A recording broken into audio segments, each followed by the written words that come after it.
Everyone, and welcome back to another video. My name is Alexandria, and today I am going to share with you guys some advice that I have for those of you who are new to HR career and journey that you are about to take on, or if you're switching careers and getting into HR. Here are some things that I would love to share. I don't think I've done a video like this before. Usually it was more so, I think, honestly, like how to get into HR, kind of my journey, questions to ask in interviews, but I never really actually sat down to give a full take of like what you should do, like things that I think that are helpful and useful tips and all those fun things. So I'm excited to do that today. To start, I think that across the board for any company or team that you join, it is always best to not only soak in the information that you're getting as you're learning and being trained, but also to retain it. When you're in your HR coordinator or admin role or getting into a new position in HR, I would say that one of the best things that I've done for myself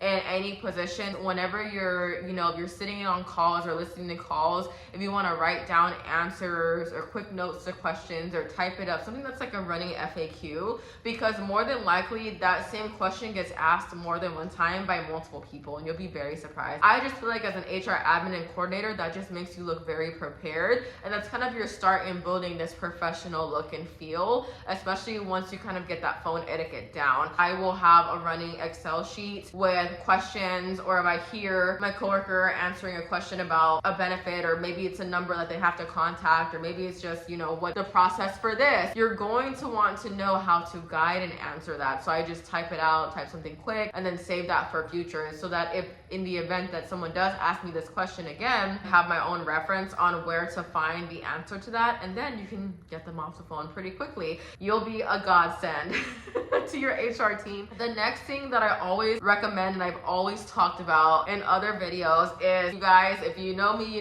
is your binder. So I have all kinds of notebooks, honestly. Like, I am a notebook person. The binder is like your one-stop shop for information. I'm not going to show you guys too much. This binder, I have I-9 things in here. I have very company specifics. I do this for every single job. I love AI because AI nowadays, you can type in what you need for something and it can actually organize, tabs and specific things that you need them to organize.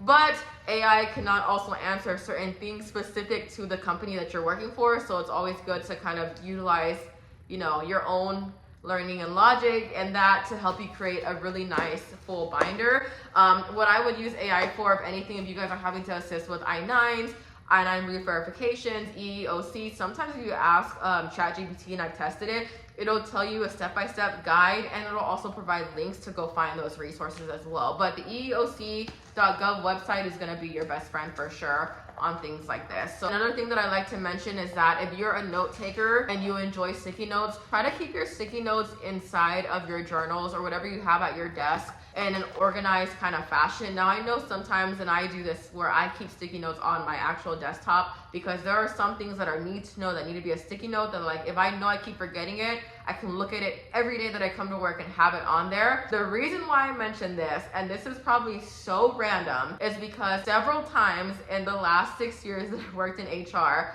I have seen and heard managers, whether it's HR managers, payroll managers, or from other teams, or people that will look at your desk and they make comments about stuff like that. Because if your desk looks chaotic, they think that you're just not all the way there. You can be as organized as possible, and for whatever reason, that just sticks. So I don't know. That's just something that it's been a constant that I've heard before, and so I feel like it's worth sharing with you guys. Something else that I would highly recommend is getting so familiar with Excel. I 100% recommend watching videos, how to create dashboards, how to do pivot tables, taking courses at school, and things that you can take. Look for the Excel ones, because I can 100% guarantee you at some point you're going to be assisting with processing something with payroll, and they're going to give you an Excel spreadsheet. You tried running from it, now is your time to learn it, because you will be using it so much in HR. Like, OneNote has been my best friend, I think, with recruiting and note taking. So if you have meetings and you want to be able to take notes and have clear notes and have a running log, I think that's the best place to do it. Really, OneNote helps me so much when I'm doing manager meetings and my one-on-one. The TA people put me onto that. So before I even got into talent acquisition and recruiting,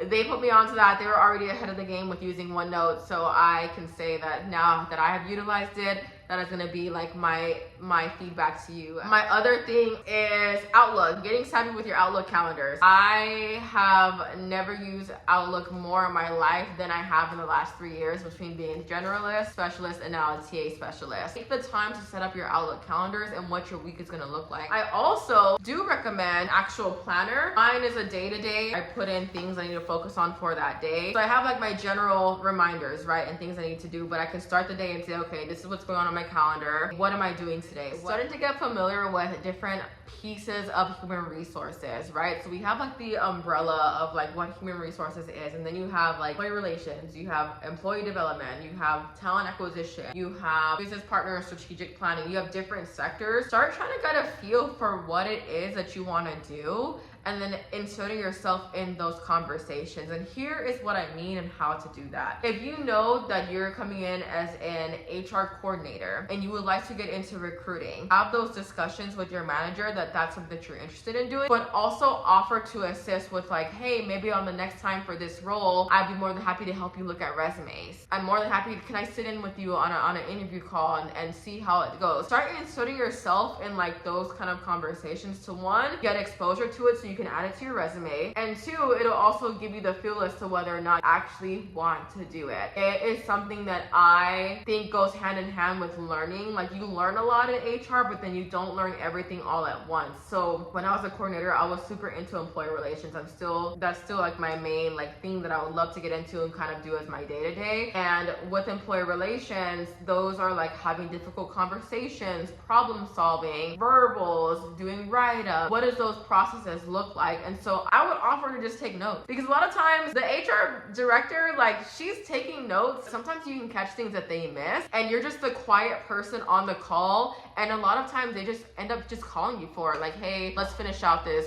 It's like a 3-step thing. Then we have to meet with the manager, then we have to meet with the people involved, then you gotta meet with the actual employees. Get yourself immersed in that, and because again, if you can add that to your resume and then speak to that in an interview, boom, that's your example. Like, something else that I had to learn kind of the hard way, but not really at the same time, is to have a backbone but always keep your cool and stay professional. I know that could be very, very hard when you're dealing with childish people, because we all get them. You're not there to be everybody's bestie. It's not that kind of relationship. I do believe in keeping your personal and professional life as separate as possible. We can get caught up in sharing things, but sometimes it's best to not overshare. Cover your butt. That's like a really big one. But I did know people deleted their sent inbox or their sent box. Don't do that. Don't do that. It's gonna save your life. At some point, you're gonna need something in that email. It could be as simple as you responding, yes, approved.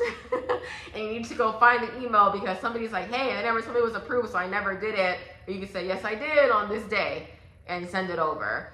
So yeah, but sometimes if it's something that was a miss that you did not do, then just fess up to it. It just looks better to own up to those things. Sometimes I've responded that way where I'm like, hey, I messed up on this, but to mitigate the issue moving forward, I'm gonna need X, Y, and Z from you, or whatever it may be. Like, have a solution maybe. So I think that would be like my next tip, is like, have a solution to whatever you're owning up to, or if you have an idea about how to make something better or how to improve a process, put that in there. But yeah, those are like my top, like, if there's anything that I can think of at the top of my head to give you guys as like advice to anyone starting in the role. So if you're new to HR, or you're just now joining an HR team, and you're transitioning from another industry, whatever it is, leave in the comments below some of your questions that you may have. Maybe I can help you. I can also ask my friends. Sometimes you guys send me things and I ask my friends that work in HR how they would handle situations. So sometimes my responses are actually their responses. So you got a team over here for sure. But yeah, I think that's all that I really have to share. I hope that you guys are excelling in your positions, and I hope that you're enjoying your role so far. I may create a SharePoint because I do have a shared thing, but maybe like a Google Doc.